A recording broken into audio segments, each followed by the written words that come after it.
Në një zhvillim të rëndësishëm diplomatik për shqiptarët e luginës së Preshevës në Kongresin e Shteteve të Bashkuara, u trajtua për herë të parë në mënyrë të hapur dhe të unifikuar çështja e diskriminimit dhe pasivizimit të shqiptarëve etnik në këtë rajon. Deputeti shqiptar në Parlamentin Serb, Shaip Kamberi, ka cilësuar këtë moment si historik, duke theksuar se avokimi i vazhdueshëm në qendrat kryesore ndërkombëtare po i jep rezultatet e prekshme.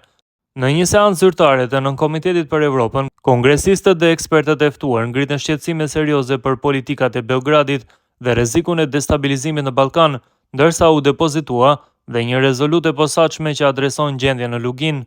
Rezoluta kongresiale, një moment i rëndësishëm për luginën e Preshevës, avokimi dhe lobimi në Bruksel, Berlin, Strasburg, Zvicër, New York, Washington e deri në Dallas, po japin rezultate të rëndësishme. Ajo që dihet duke je pa imagjinueshme sot po ndodh në zemër të demokracisë amerikane pas qindra takimesh e shtrëngimesh duarsh, pas përfshirjes së çështjes së luginës në raportin e Komisionit Evropian, në raportet e Këshillit të Evropës, në dokumentet e Departamentit të Shtetit Amerikan dhe shumë raporteve të tjera ndërkombëtare, sot kemi hyrë në një fazë të re të luftës për të drejtat tona.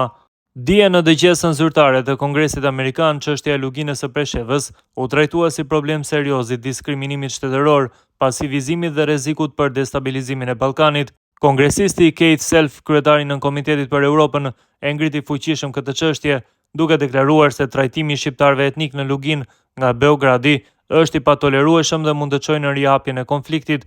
Në fund deponoi edhe rezolutën. Kjo nuk beti vetëm opinion personal, por u mbështet fuqimisht edhe nga anëtarët e tjerë të këtij Nën-Komiteti, nga të tre dëshmitarët kryesorë në dëgjim. Kjo është era e parë që anëtarët e një Nën-Komiteti bashkë me tre ekspertët e pavarur në një seancë kongresionale rreshtohen në një qëndrim të qartë në mbrojtje të drejtave të shqiptarëve në luginën e Preshevës. Është një moment historik. Falënderim të veçantë për koordinimin e palodhur të KKSH-s, mirënjohje për Ligën Qytetaro-Amerikane të Joe DeGardit, që e ka çuar kauzën tonë deri në tryezën e Kongresit, shkruan Kamberi.